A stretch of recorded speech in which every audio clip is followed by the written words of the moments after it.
軟弱 weak. 他一向軟弱，從不敢反駁別人的意見。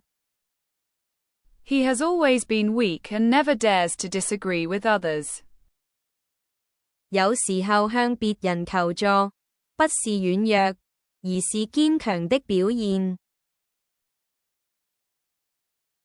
Sometimes asking others for help is not a sign of weakness, but a sign of strength.